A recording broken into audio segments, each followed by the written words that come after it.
हरे कृष्णा। आज हम चर्चा कर रहे हैं कि ऐसा इंसिडेंट के ऊपर जो कि सुनने के बाद किसी का भी दिल को दहला देगा। बहुत ही पेनफुल एंड बहुत ही एक ऐसा इंसिडेंट जो कि आप सोच भी नहीं सकते। रिसेंटली आप अखबारों में न्यूज़ में सुन रहे होंगे, एक लड़का लड़की दोनों घर से भाग जाते हैं और लिव इन रिलेशन में रहते हैं और ऐसा कोई झगड़ा होता है तो लड़का ने लड़की का 35 पीसेस 35 टुकड़ा काट के फेंक देता है। सुन के ही मतलब इतना ग्रुशम इंसिडेंट है कि मतलब व्यक्ति सोच भी नहीं सकता कि ऐसा कोई कर सकता है। तो सोचिए, ये जो इंसिडेंट में जब सुना तो पहला ही माइंड में स्ट्राइक आया कि ये इसके जो पीछे फाउंडेशन है, आप देखें लिव इन रिलेशन में रह रहे थे। तो देखिए, ये लिव इन रिलेशनशिप है क्या चीज़ है। मतलब खाली अगर मैं एक रॉ डेफिनेशन बताऊंगा, सेंस ग्रेटिफिकेशन विदाउट रेस्पॉन्सिबिलिटी। आप इंद्रिय भोग करना चाहते हैं, एक साथ मिलकर रहना चाहते हैं, लेकिन एक दूसरे का रेस्पॉन्सिबिलिटी लेना नहीं चाहते हैं। यह है लिव इन रिलेशन। जैसे मतलब जब तक इंद्रिय भोग करेंगे, एंजॉय करो, फ्यूचर जो है हम क्यों कुछ अकाउंटेबिलिटी कुछ रेस्पॉन्सिबिलिटी ले। जब तक एंजॉयमेंट कीजिए तब तक एंजॉयमेंट हो गया, आगे का देखेंगे जो होगा। Such an artificially temporary thing. थोड़ा मैं आपको समझाता हूँ। ये लिव इन रिलेशनशिप अगर देखेंगे, ये 10-15 साल पहले भारत में इसको कोई व्यक्ति सोच भी नहीं सकता है। हालांकि आज उसको हम ऑथराइजेशन लेके उसको हम करते हैं because of the Kaliyuga, all this things are happening now. But इसको आगे अगर सोचेंगे 15-20 साल पहले कोई सोच भी नहीं सकता है। हमारा जो सनातन धर्म में, जो हिंदू धर्म में है, मैरिज विवाह करके दोनों आते हैं। देखिए, लिव इन रिलेशनशिप और मैरिज के बीच में थोड़ा मैं कंपैरिजन करूंगा, उसमें आपको पता चलेगा कि दोनों के बीच में क्या डिफरेंस है और कितना आर्टिफिशियल है लिविंग रिलेशनशिप। पहला चीज़ है मैरिज, मतलब it's not a between male and female, it's not a between boy and girl, it is between two families. दोनों परिवार एक साथ आते हैं। ये रिलेशन जो है एक लड़का लड़की में रिलेशन नहीं है, दोनों परिवार के बीच में रिलेशन है। तो उसमें क्या होता है, अकाउंटेबिलिटी आ जाता है। कुछ भी झगड़ा नोक झोंक तो होगा ही, that is a human tendency, लेकिन झगड़ा जब होगा तब हस्बैंड वाइफ दोनों सोचेंगे दोनों के फैमिली के बीच में, सोशल जो एटमॉस्फेयर के बीच में, क्योंकि हम कुछ भी स्टेप लेते हैं it is going to impact the family, परिवार।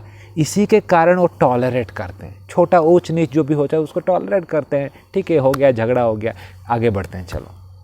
लेकिन लिव इन रिलेशन में ऐसा नहीं होता है, क्योंकि यहाँ पर आप लड़का अपना परिवार को नहीं सुनता है, लड़की अपने परिवार को छोड़ के आ गई। जैसे इस केस में श्रद्धा ने अपने परिवार को छोड़ के आ गई। सोचो, जो माँ बाप ने आपको बचपन से खाना पीना दे के आपको बड़ा किया है, आपका कितना नरिश्ड किया, आपको हर पल आपके साथ रहे, आप एक 6 महीना 1 साल का प्रेम किसी को करते हैं तो उस 25 साल का रिलेशन को ठुकरा देते हैं। कैन यू इमेजिन उनको कितना पेन होता होगा हार्ट में। अगर उनको हम हार्ट में इतना पेन देते हैं तो क्या हमको नहीं मिलेगा। कर्मा सबके ऊपर लागू होता है, every action has equal and opposite reaction. अगर आप माँ बाप को इतना दुख देंगे तो आपके जीवन में क्या आप सुखी रह सकते हैं? कभी नहीं। आपको भी वो दुख कभी ना कभी आएगा किसी अलग रिएक्शन से। इसलिए मैरिज जो होता है बहुत ही एक साइंटिफिक है, जो कि हमारा शास्त्र में दिया गया है। इसमें व्यक्ति रेस्पॉन्सिबल होता है, घर चलाने के लिए रेस्पॉन्सिबल होता है, क्योंकि उसका बहुत सारा उसका कनेक्शन रहता है। शादी होता है तो बच्चे होते हैं, बच्चों को पढ़ाई करना है तो सब रेस्पॉन्सिबिलिटी आता है, व्यक्ति उसमें बैलेंस्ड हो जाता है। ऐसा नहीं कि मैरिज में एन्जॉयमेंट नहीं, एन्जॉयमेंट है, but that is in a controlled way, because there are lot of responsibility. घर चलाना है, फाइनेंस देखना है, बच्चों का पढ़ाई देखना है, पेरेंट्स को देखना है, तो ये सब में व्यक्ति का लाइफ बैलेंस हो जाता है। एन्जॉयमेंट भी है, विद दैट रेस्पॉन्सिबिलिटी भी है। तो बैलेंस्ड होकर लाइफ जब जाता है उसका हार्ट ग्रेजुअली प्यूरिफिकेशन होता है।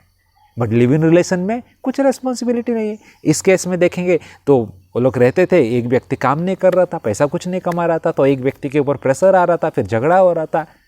देखिए, because he is not accountable, किसी को भी अकाउंटेबल नहीं है, और दोनों के बीच में है, दोनों के बीच में कभी भी कुछ झगड़ा हो सकता है। बट मैरिज में ऐसा नहीं होता है। झगड़ा भी होगा तो ऊपर पेरेंट्स हैं, दोनों फैमिली है, रिलेटिव्स है, अंकल्स हैं, सिस्टर्स हैं, ब्रदर्स हैं, इन लॉज है, कितना कुछ है। व्यक्ति को हर एंगल से सोचना पड़ेगा, तो अपना मनमानी नहीं कर सकता है।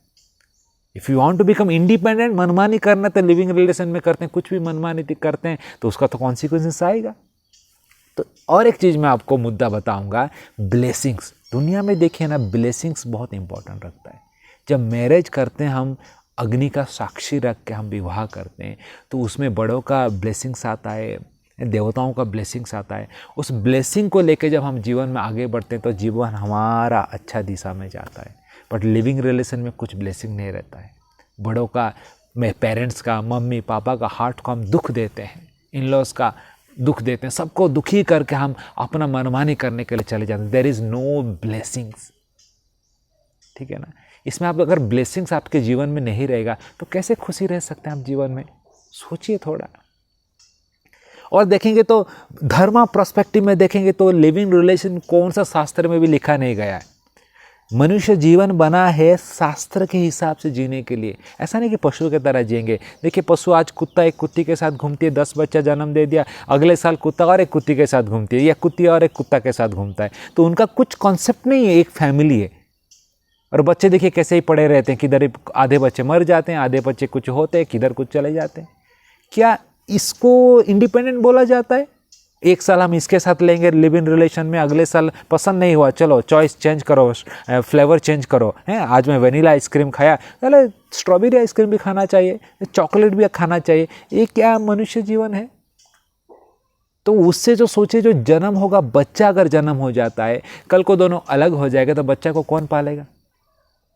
और एक प्रॉब्लम आता है, अगर बच्चा को कोई नहीं पाला तो अनाथ आश्रम जाएगा, तो बच्चा को क्या संस्कार मिलेगा? वो बड़ा होकर क्या बनेगा? सोचिए, दोनों व्यक्ति अपने सेल्फिश डिज़ायर को फुलफिल करने के लिए आगे का जो फ्यूचर जो बच्चा है उसका जीवन को खराब कर देते। Such an artificial life it is. इसीलिए शास्त्र में बोला, जो भी धर्म के हिसाब से शास्त्र को अगर फॉलो करेंगे तो लाइफ हमेशा स्मूथ जाता है और सही डायरेक्शन में जाता है।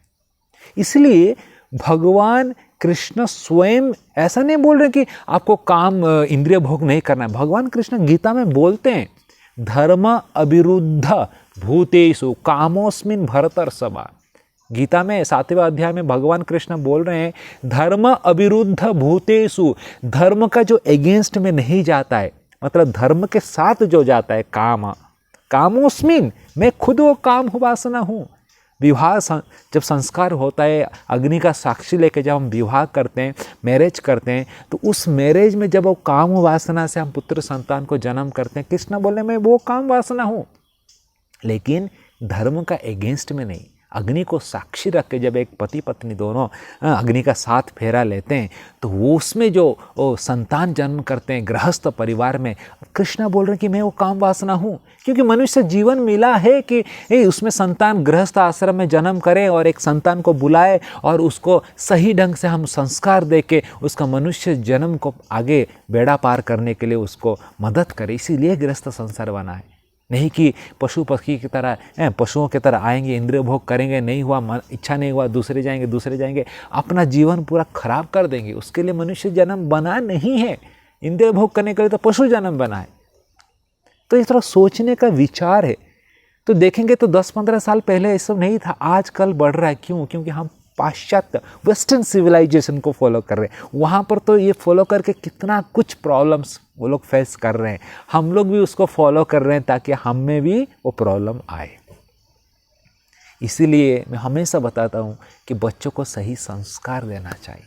देखिए, संस्कार अगर बच्चों को बचपन से मिलेगा सही, तो बड़ा होकर कभी गलत स्टेप्स नहीं लेंगे। संस्कार जब बचपन से मिलता नहीं है सही, तब गड़बड़ होता है। हम तो बच्चों को बड़े बड़े इंग्लिश मीडियम में भेज देते हैं, वहाँ पर जाते हैं, अच्छा मार्क्स लेते हैं, लेकिन उनको अपना ही फाउंडेशन पता नहीं रहता है। अरे मेरा बच्चा अंग्रेजी अच्छा बोलता है, मेरा बच्चा को 5 डिजिट सैलरी मिल गया, और मेरा बच्चा फॉरेन अमेरिका चला गया, तो अमेरिका में कर क्या रहा है वो हमको पता नहीं। खाली पढ़ाई करके तो वैसे देखेंगे तो बड़े बड़े टेररिस्ट को तो बहुत कुछ PhD होल्डर हैं, बड़े बड़े टेररिस्ट, आपको पता है, डॉक्टर से, इंजीनियर से, तो वो भी बहुत पढ़ाई के हैं, लेकिन संस्कार नहीं है। इसलिए सबसे इम्पोर्टेंट है बच्चों को बचपन से गीता, भागवत, रामायण, महाभारत ऐसा संस्कार देना चाहिए। ये रिस्पॉन्सिबिलिटी है पेरेंट्स का। भागवतम में वर्णन आता है, ऋषभदेव बोलते हैं कि आपको पिता माता होने का कोई क्वालिफिकेशन नहीं है जब तक आप बच्चों को सही संस्कार नहीं दे पाते। सोचिए, इसलिए सॉल्यूशन क्या है? बचपन से ही बच्चों को, जैसे ही कौमारम आचरते प्राज्ञा, प्रहलाद महाराज बोलते हैं, 5 साल का उम्र जब बच्चे को हो जाता है उसको गीता भागवत का ज्ञान देना चाहिए। और ये ज्ञान जब मिलता है तो उसका फाउंडेशन स्ट्रांग होता है, तो लाइफ में आगे जब जाता है तो सही डिसीजन ले पाता है, राइट रॉन्ग उसको पता चलता है। किसी भी व्यक्ति का सुंदरता, अट्रैक्शन, भावुक होकर कुछ डिसीजन नहीं लेता है। Knowledge is helps the intelligence to take the right decision. अगर हम वो नहीं देंगे तो बॉलीवुड से नॉलेज लेगा, मैगजीन से नॉलेज लेगा, इधर उधर से नॉलेज लेगा, दोस्तों से लेगा और अपना डिसीजन ले लेगा। इसीलिए सभी पेरेंट्स का ये सोचने का बात है। ये इंसिडेंट जो हुआ है इसमें हमको एक चेतावनी मिल रहा है, एक अलर्टनेस मिल रहा है कि हम सोचिए और बच्चों को कैसे अच्छे से अच्छा संस्कार दे, प्रयास कीजिए। मैं एक स्कूल में गया था, बच्चों को पूछा कि कृष्णा कौन है, तो एक बच्चा हाथ उठाया, Krishna is my friend sitting over there बोल रहा है। देखिए ये करंट एजुकेशन चल रहा है, बच्चों को उनको पता नहीं कृष्णा कौन है, राम कौन है, वो बड़ा होकर उसको क्या संस्कार मिलेगा। इसलिए आप सबको मैं विनती करता हूँ कि बच्चों को बचपन से उनको गीता भागवत का संस्कार दीजिए। कितना सारा मंदिरें हैं, मंदिर को लीजिए, भगवान का पूजा पाठ सिखाइए। International society for Krishna consciousness ISKCON जैसे मंदिर है, वहाँ पर हमारा हर हफ्ते प्रोग्राम्स होता है, बच्चों के लिए वैल्यू एजुकेशन प्रोग्राम्स होता है, बड़ों के लिए सत्संग होता है। आप वहाँ पर आइए, जहाँ कहीं भी कौन से सिटी में आप हैं, नियरेस्ट इस्कॉन हरे कृष्ण मंदिर में जुड़िए और वहाँ पर हर रविवार को सत्संग होता है, गीता भागवत के ऊपर आपको सिखाते हैं ताकि आपके जीवन में नॉलेज आए, फाउंडेशन स्ट्रांग होए। अगर पेरेंट्स को फाउंडेशन स्ट्रांग होगा तभी जाके बच्चे को पास करेंगे। अगर पेरेंट को ही पता नहीं, वो बॉलीवुड देख रहे हैं टीवी में बैठ के, तो बच्चे भी वही सीखेंगे, तो हम उनको फिर आगे जाके नहीं बोल सकते।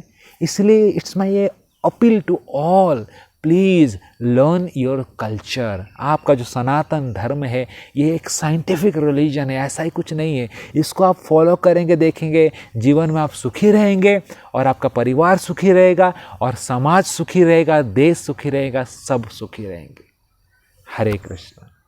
आप कमेंट में दीजिए कैसा लगा आपको, और कुछ अगर आपको कमेंट में बोलना है तो कमेंट में बोलिए, तो हम उसके ऊपर विचार करेंगे और आगे जाके हम उसके ऊपर चर्चा करेंगे। हरे कृष्ण।